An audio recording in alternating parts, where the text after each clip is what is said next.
All right, it's 12 o'clock and we may have some people coming on. We are recording.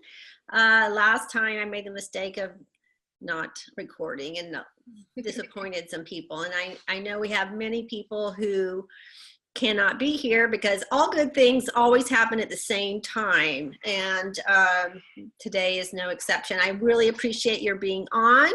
My name is Laura Camacho. I founded Smithsonian Institute 9 years ago. In fact, our birthday is in the next few days.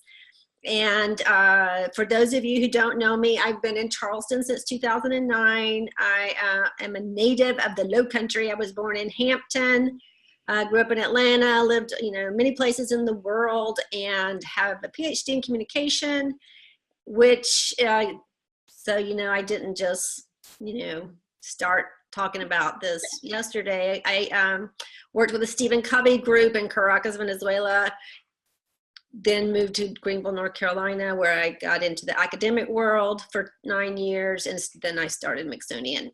And so today we're going to talk about culture fit. It's so important. For 6 years, I did work in a large company where it was not a good culture fit, and I did well, but it's hard. It takes up so much more energy when you don't feel like you belong. Okay. So I want to introduce our guest expert. It's Maddie Loomis from One in a Mill Recruiting, which is a recruiting firm started by Leanne. Why don't you tell us about yourself and how you got into this business? Yeah, definitely. So I actually started out with One in a Mill back in September. I was doing an internship for Leanne, who is the CEO and founder of One in a Mill, which focuses on culture-driven recruitment. So we do things a little differently and seem to find it to be a little bit more effective. So I started in the HR world when I was in college, about a year and a half, 2 years ago at this point. And I did some internships, and then I was an HR recruitment assistant part-time. And when I finished college, I was working remotely for Leanne, and I wrapped up my last test. I got in my car, drove to South Carolina, and started full-time. So that's how it started. Yay! All right. So we're going to talk about culture fit, and I have been, I'm out and about a lot, and I hear a lot of conversations about culture. But it seems to me like we don't really have an agreement about what we're talking about. Sometimes people say, I want culture in my company. Well, I think that you have a culture no matter what. You just might not like it.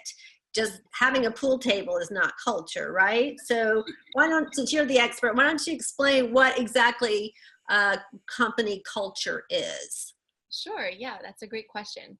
So for One in a Mill, to us, company culture is a lot more than what I guess the confusion about company culture is, and people think millennials are just looking for ping pong tables or flat screen TVs, beer at lunch, which are all great perks, don't get me wrong, but it's not necessarily going to help you grow, and it's not going to help you in your career. So we see culture and company culture as the way a company thinks and acts.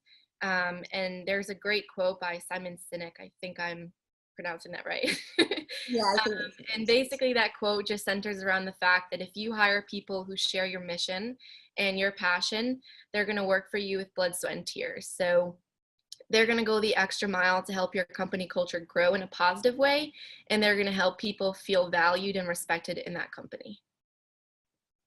All right. Well, that sounds great. So it's really what the values are of the company and what's important to them. How they live that out. In my PhD program, we learned a bunch of different definitions of culture, and my favorite was the shortest one, which is that culture is whatever you think is normal. So I guess your normal way of operating. So before we go on, I want to launch a quick poll. I want you all to answer. We have a question. According to data from the U.S. Bureau of Labor Statistics, how many people have left their jobs voluntarily every month since June of 2017? So if you guys, everyone out there would just answer, we're going to just give a minute and see what you think, and then Maddie's going to tell us the true answer. People leaving their jobs voluntarily. Is it 1 million? Is it 600,000? 3 million? Is it I don't think it's a billion. Nobody's going for a billion. That would be a I don't know lot. if the market's that strong, right? Maybe in the world, no. All right, some of you haven't voted. You may be on the phone or something. I'm going to give you just another minute or a few seconds to vote if you can.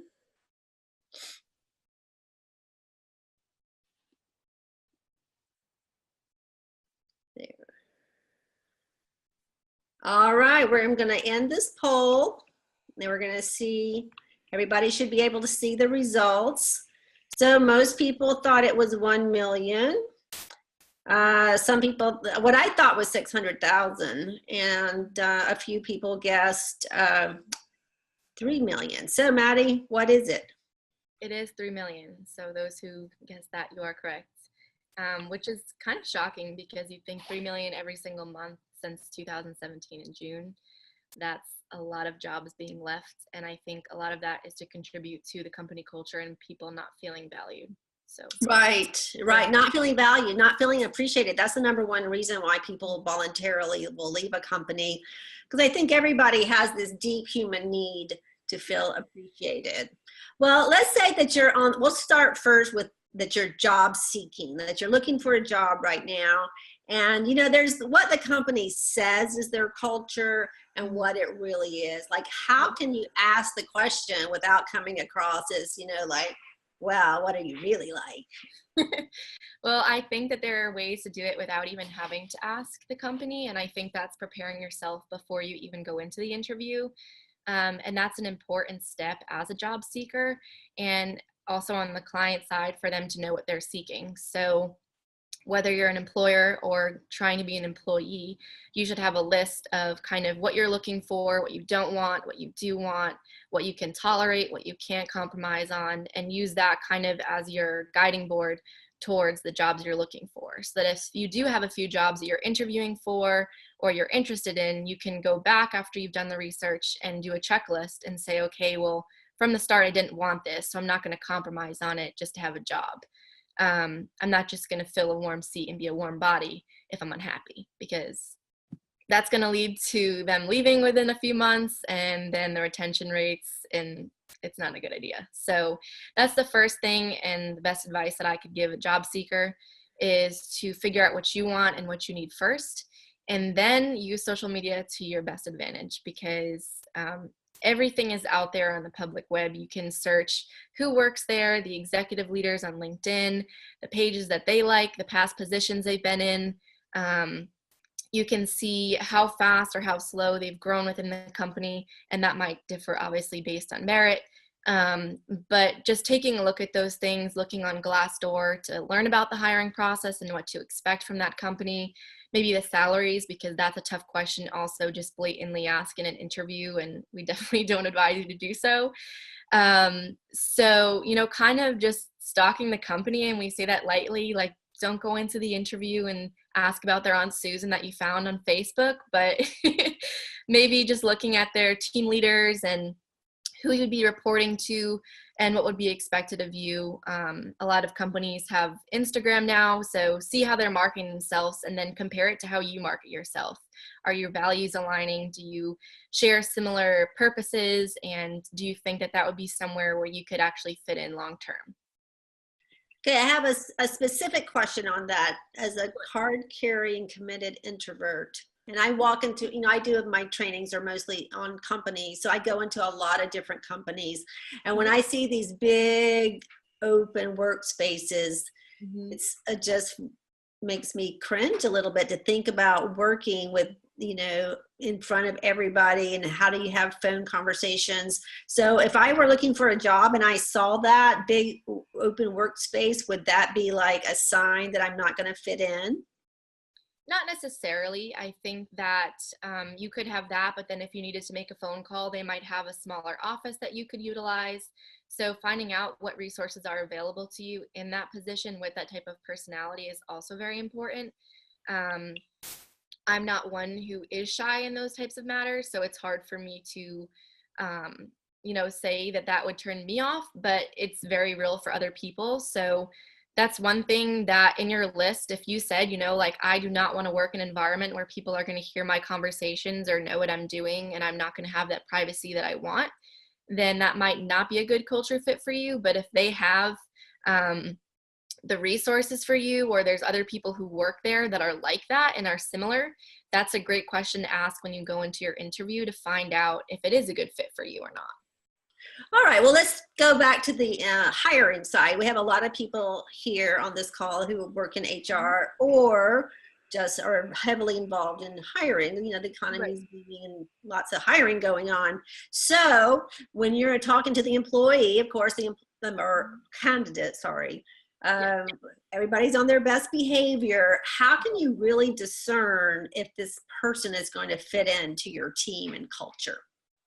Right. And that can be super tough because people do market themselves falsely. And then you find out once they start the job that they aren't what they really said they are. And it happens all the time. So the ways that we try to prevent that and get it right the first time is when we do have a candidate who comes to us and is looking for a job. We go above and beyond just trying to place a warm body, as I said before, at a desk. We look beyond the resume because there's so much more to a person than just their qualifications or what looks good on paper. But really taking the time to, hey, do you want to meet for coffee? Do you want to grab lunch? I'm downtown. Seeing how they treat the waiter, how they leave the table, what they talk about. Do they try to talk down on people? Are they lifting people up? All of those things you can gauge from a conversation. And those are the soft skills that we look for. You want somebody who's talking about ideas and their passions and their goals, not somebody who's talking bad about others. You want somebody who is self-motivated and who has a good grip on what they want and what they need and how they're going to go about doing that. Somebody who's high energy and who wants to succeed and sees it as an opportunity to further themselves and experience more. And those are all things that you can gauge from just getting to know the candidate better, finding outlets to do that, looking on their pages, seeing, what they do outside of their work life and asking those questions and trying to see beyond just, oh, do you show up to work Monday through Friday? And those are the important things that we really look for. So it's really looking at the person on social media, which is a lot of what personal branding is about. It really underlines the importance of your entire social media presence, don't you think? Yeah. All right. Yeah, I have a couple more questions, but I want our attendees to know that you will be able to ask Maddie or me questions soon. So just know that we are going to we're not going to monopolize the whole time, even though we're keeping it pretty short. So let's go to a situation that I hear a lot about from people who are in my workshops. They're in a company, they like their job, but they just feel like they don't fit in, or they feel like they're not, that they don't are aligned with the culture. Is there any way, if you're in middle management, say, can you fix that? Sure. Yeah. I think if you're looking at it from a point of, are you asking like if I'm a person who's just an employee or I'm the employer? No, let's say it's a larger company and you're not C-suite. Okay. Anybody below. Okay, I understand now. Yeah, so I think that trying to kind of influence a culture can be definitely hard. It's not something that can happen overnight, but it's definitely doable. And I think that it all starts with yourself.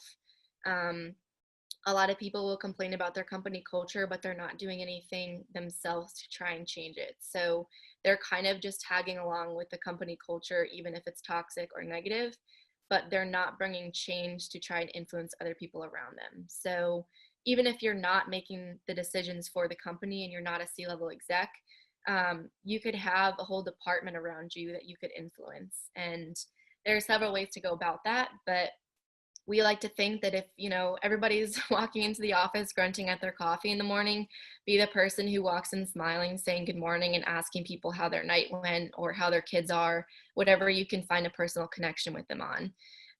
And a lot of the times, you could even look to see, is somebody struggling with something that might have less experience than me? How can I help them?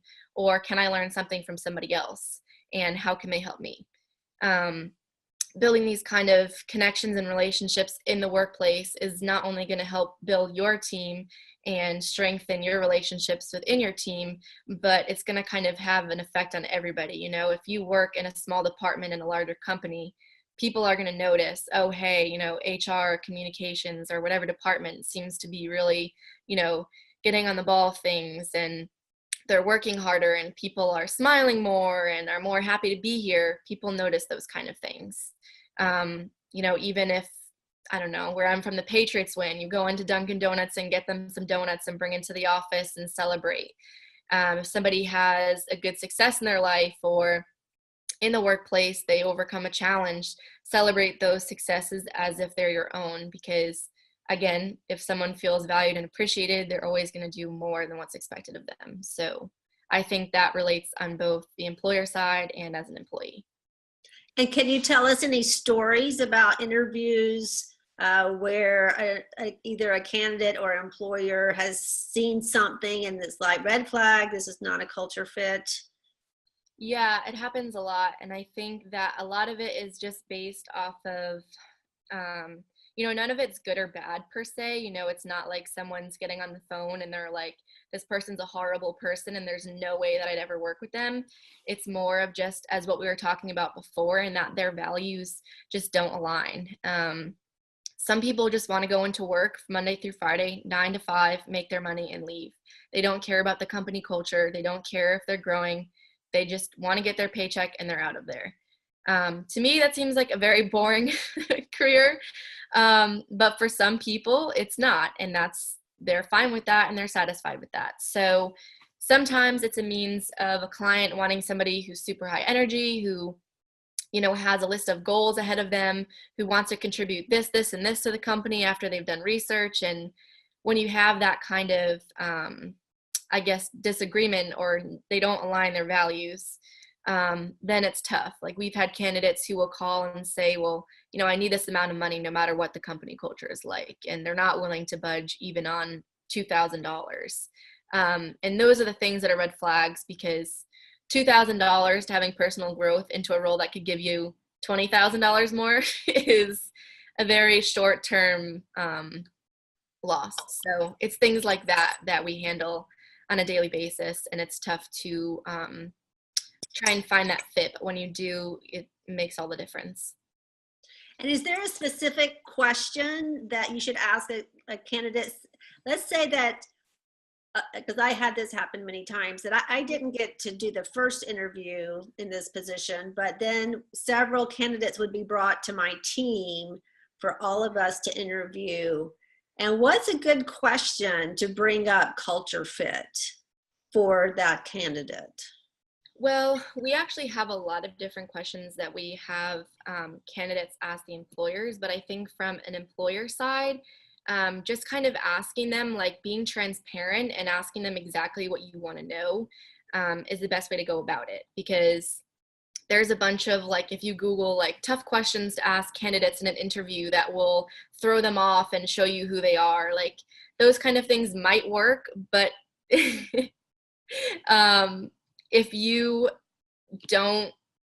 the candidate's either a good actor or sees them coming from a mile away, they're going to be able to respond to it. And if they're a witty person, they might be able to just flip it back around. So you never know. So I think just, you know, if you want to know what the candidate wants to make, just simply asking that. If you want to know what they do outside of work, hey, what do you enjoy doing outside of work? Do you enjoy hanging with your family? Do you like reading? You can tell if they're introverted, extroverted. Do they talk about people a lot? Do they talk about their own personal, like, more introverted hobbies? And these are things that are going to be able to gauge, are they a right fit for us? Are they going to fit in with other people who work here? Are they going to be able to collaborate with others? Are they more kind of to themselves and they just want to do their own thing? And those are the things that, you know, just being transparent and blatantly asking them is going to give you your best answer. I love this. This is so helpful. I think what I'm taking away from this is that it's not just what's in the interview, but it's what's from the, if you're an employee, if you were looking to get a job, that you need to do your research, which makes sense. And if you're looking at an employee, Mhm. candidate, you also need to do your research. Doing your homework, it always pays. But really, the big takeaway is that you just need to have this culture fit, values fit on your radar, that it is so much more than checking the boxes of this. Do you have a technical degree or a college degree, or do this skill or that skill, but to really look beyond that. And I think with all the pressure maybe to hire quickly, that may not be happening. So all of you on this webinar, please feel free to type in a question for Madison. We have a few more minutes, and we would like to know, I know that some of you are hiring right now and have a lot going on in this department. Please, if you have any direct questions, I think Maddie is going to offer something, or you're not going to. She talked about it. Yes, there might be something in it for you. Any questions?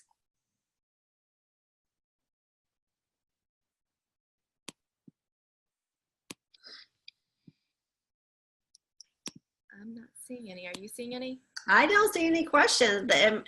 Okay. Oh, this is from Liz. Can you see this question? Yes, I can.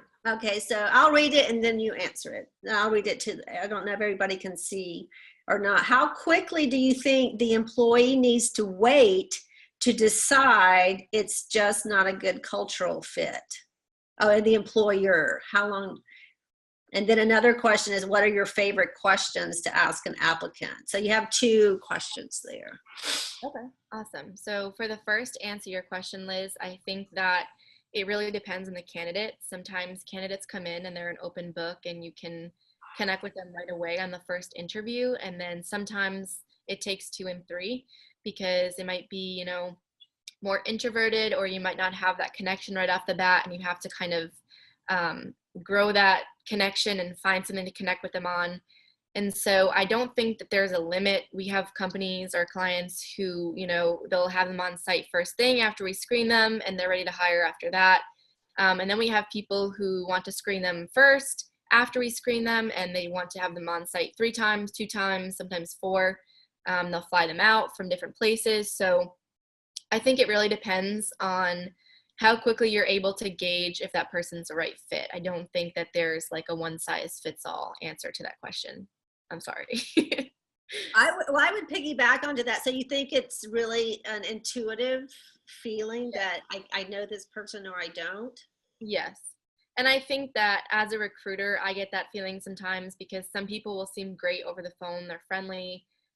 There's just something that I'm like, I need to get back on the phone with them. Or I have one of my coworkers, Leanne or Blaine, reach out and talk to them just to see what they think, because a person can look good and, talk great and have a great speech and market themselves well, but sometimes you can't stalk them on social media if they don't have it, or there's just not the right outlets for you to go about trying to get to know them. And I say stalk lightly. We just mean looking at their LinkedIn and Facebook and checking out their Instagram if they have one and they allow us to follow them. So it's just really looking into, who they are. And if you get that I guess, gut feeling that it's not right, then most of the time it isn't. And then it just requires a little more research on the recruiter's end to figure that out. All right. And your favorite questions to ask an applicant? I don't really have any specific favorites. We use a lot of the more, as a team, we use the same questions dependent on the role. So working in the software space, a lot of our questions will be technical and, do you have direct experience with the client's tech stack? How long have you worked with this tech stack? What are your favorite, programs or frameworks out of this tech stack? We use a lot of how would you rate your experience with Java from 1 to 10? How would you rate your experience with Excel from 1 to 10? A lot of the questions that I feel are really good to gauge is I'll ask people what their top 3 values are and if they're this synonymous for both their work life and their personal life, or if they're different. And some people have the same ones, and some people say, My work is a completely different entity than my personal life. This is what I value with my kids and my family, or my brothers and my sisters, and this is what I value at work. And that gives you a good idea as well as to kind of how they align their work within their life. Great. I really like that question about the top 3 values, because not only to find out what they are, but that's a really good question, and that's going to tell you a lot about the person. So we've got a good question from Hillary here. Okay. And I know this feeling. What if you can tell early in the interview that the culture fit is not right? Can you just ask them to leave? Just No. you continue the interview or try to cut it short? I'll let you take that. So we've all obviously had this. It's an everyday thing for recruiters, especially. And I'm sure that it happens once a candidate sometimes walks through the door and we get the wrong impression, and sometimes we're off, we're not perfect people. But I think that in that case, it's kind of just like, you've just got to go with it and, go about the interview with the same professional process that you would with anybody else. If a candidate were to ever go out of the interview and be like, yeah, they just told me to leave, it might not come across well for whoever is next interviewing for that role. There could be someone waiting in your office outside to interview next, and somebody comes out and tells them that, and they're in a panic and thinking, oh my gosh, they're going to cut my interview short. Or, just in general, you want to keep your company branded and marketed well. So always handle people with the same, poise, and give them the benefit of the doubt. Even if they're not a good culture fit, just have a conversation with them and see where their goals are, learn about them, because even if they're not the right fit for that role or your company, you might be able to send them to somebody who would be able to utilize their skills better. Very good. That's very well done. I hadn't thought about, that person would probably pick up on they were being. And just in general, word spreads so quickly that if a company starts doing that with everybody they think is not a fit, then word gets around, and soon nobody's going to be walking through the door trying to interview. Right, that whole concept of employer brand. Right. All right. We have a few more minutes. Do you have any questions? Otherwise, I'm going to ask Maddie to speak to the millennial question, because, here we go. Sarah, what if the CV resume doesn't sync with the person? Ooh, that's a good one. We see that a lot. Not a lot, but some people will try to skew the dates or write down duties that they say they've done, and then when they get into the role or you interview them more, they're like, oh, actually, I'm not a professional in Excel. I'm only a 5 out of 10. But I think that the best way to go about this is, if you see the discrepancy, then just ask them about it in a nice way. Are you not saying, are you lying on your resume to me right now, but saying, oh, I noticed that on your resume it says this. Can you explain to me a little bit about why, in conversation that was different for you? Did you have another experience that changed that? Or how can you explain that to me? And I think that going about the question the right way is going to give you the better answer. Sometimes it's a means of someone who asked someone else to do their resume for them and something was missed and they weren't aware of it, or, they just made a typo, or their experience has changed since then. So just asking and having them be honest is the best policy, I think, with that. Right. I think asking in a way that allows them to save face in case it was an honest mistake. Right. So, we have our last question from Anthony. How can a department or institution best identify their own existing culture? Oh, that sounds like a great workshop. So, Maddie? So I actually, my boss, Leanne, who's also a mentor to me, she's been great. And she challenges me with things like webinars, and so it's been really awesome. But she also has us fill out a kind of sheet of what are you good at, what are you not good at, what do you love doing, what would you do for free. And it's just a sheet that you can hand out to people who are within your department or within your institution, and have them fill it out and kind of see, where their values lie, or what's important to them, what's not important to them. LinkedIn also has a cool facet to it in that you can see what your other employers in the company are most care about. There's animal welfare, health, children organizations, things like that, and it will actually aggregate something for you. So that's another cool way to do it kind of effortlessly. But if you want more personalized answers, I would say creating some kind of worksheet like that, or even, I don't know, what's another good way? There's a lot of personality tests that you can give out and distribute, and it shows kind of where your strengths lie so that you can see, you know, who has this strength and how can we use that to work with this person who doesn't have it.